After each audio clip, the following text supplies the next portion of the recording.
Nós continuamos na nossa sala de professores e agora quem chegou foi o professor Adriano. O professor Adriano também veio comentar as suas questões da sua matéria da prova de ontem, para que nós possamos verificar o que tinha de complexo ou não, se estava fácil, se estava de acordo com o que tu esperava, Adriano, ou não, enfim. O que tu achou da prova?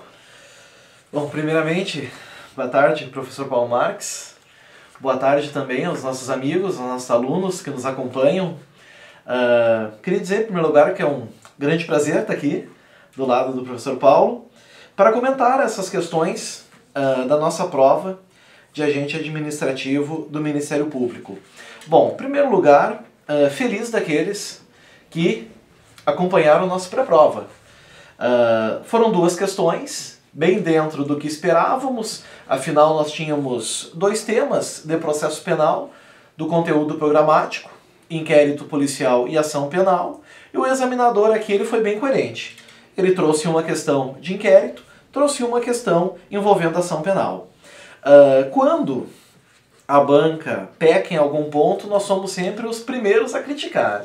Então, para sermos justos também, quando o examinador elabora questões coerentes e proporcionais, razoáveis ao que se deve exigir, também cabe aqui o nosso elogio. O parabéns ao examinador, à banca, em relação a essas questões que foram trazidas, que foram propostas. Bom, em primeiro lugar, não cabe anulação em nenhuma das duas. As duas questões estão perfeitas, estão completamente corretas. A grande questão, a grande sacada dessas duas questões aqui é que não era suficiente o conhecimento meramente da lei. Aqui era preciso aquele plus, aquele conhecimento de sala de aula, ou até mesmo de um breve conhecimento doutrinário. O examinador aqui tomou esse cuidado para que uma simples memorização legal não fosse suficiente para resolver a questão. Agora, passando aqui os olhos na questão, claro, questão 25, né? É evidente que era a letra C, o inquérito policial, letra C, desculpe, pequena correção, letra D, até porque o que caiu aqui nessa letra A foram questões batidas e quando se exige inquérito, o examinador sempre pergunta isso, por exemplo, sobre o arquivamento do inquérito, o examinador afirma que a polícia pode arquivar e o candidato tem que saber que não pode, é por esse motivo que a letra B está errada. É claro que o inquérito pode ser devolvido para a polícia para novas investigações, por isso que a letra A está errada.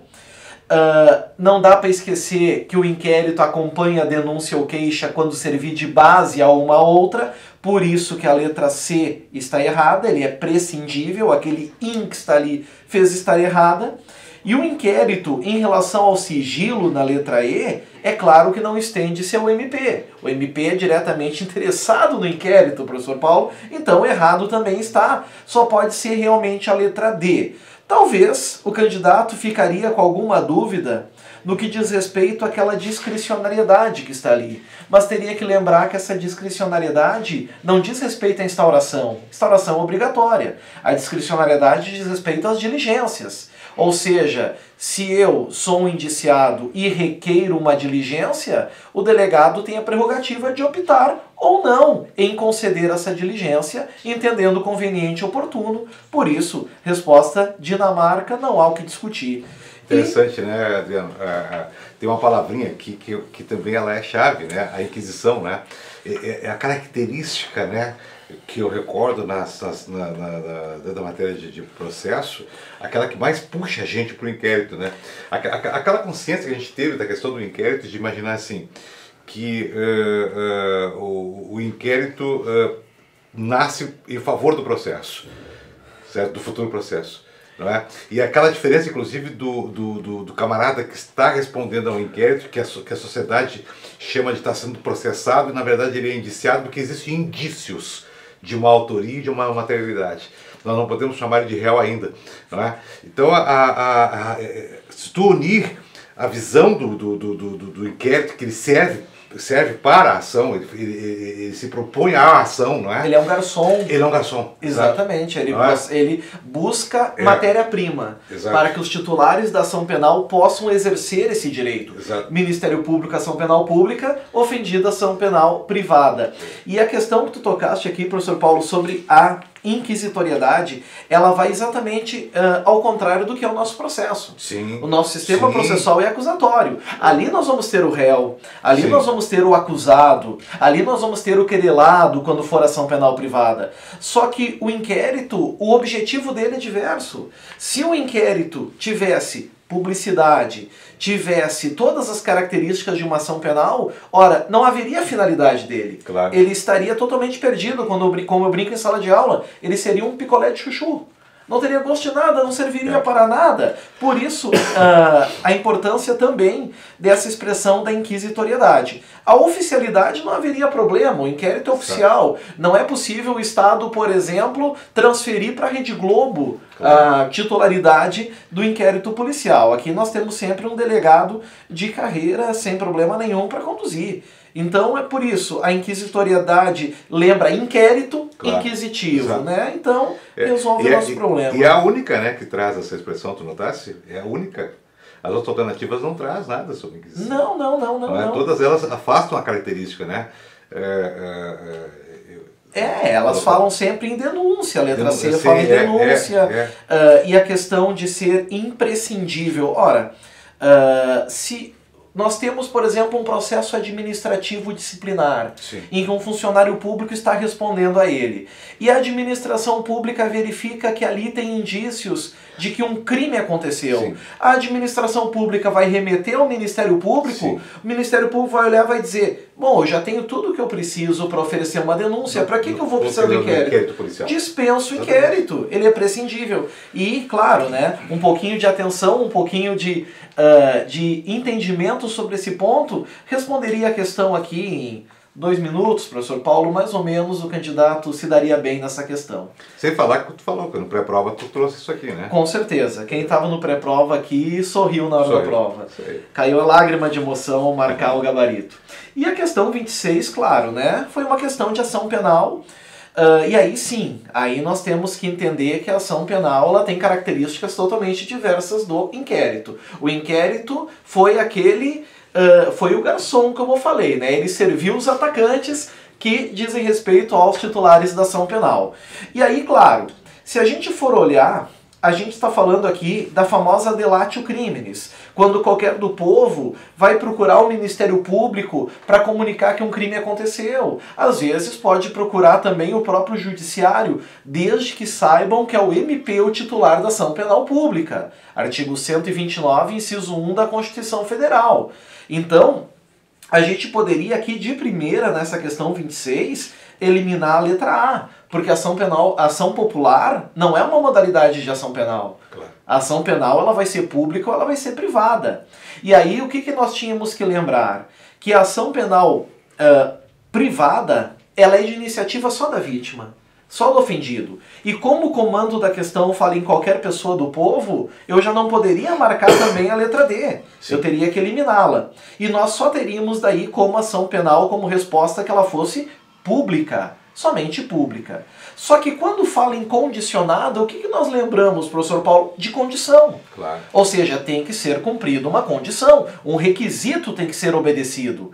Então não basta qualquer pessoa da sociedade que fica sabendo, por exemplo, que uma ameaça aconteceu, que vá até o Ministério Público e o Ministério Público aqui daria início a uma ação penal sem que existisse a condição de procedibilidade que a lei exige a representação do ofendido. Então é claro que existe uma obrigação estatal.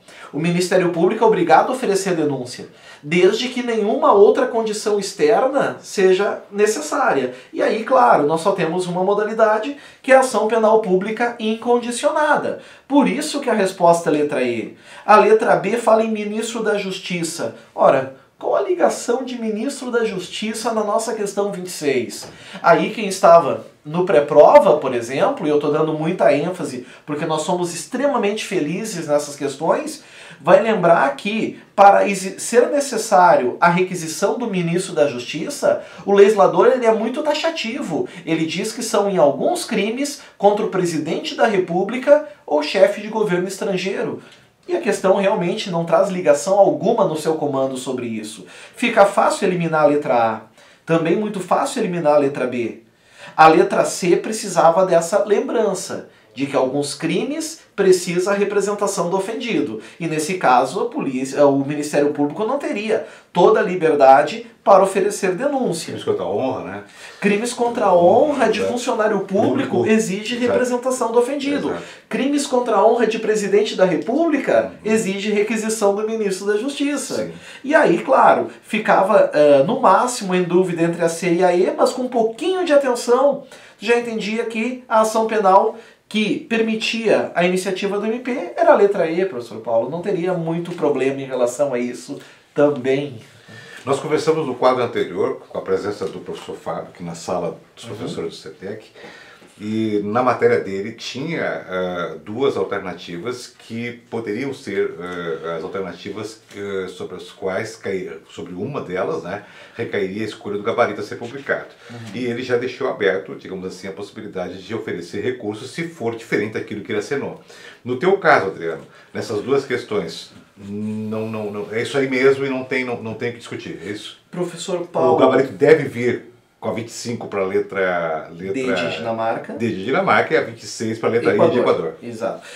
Se sempre a gente acha um porenzinho na banca. Se eu pudesse dar uma nota de 0 a 10 para a banca, eu daria nota 9. Por que eu não daria 10? Porque eu sinto falta, professor Paulo, daquelas bancas que nós sabíamos sempre exatamente a característica dos examinadores e que nós tínhamos um conhecimento uniforme deles. É como se a banca reunisse os examinadores e dissessem: nós queremos questões desse formato, dessa maneira. Então, como agora vem examinadores de diferentes segmentos e eles analisam sobre um enfoque diferente, vem questões, por exemplo, de noções de administração, como do professor Fábio, que traz essa dupla interpretação. Se o entendimento fosse uniforme, isso não aconteceria. Porque, por exemplo, em processo penal, nada pode ser reanalisado.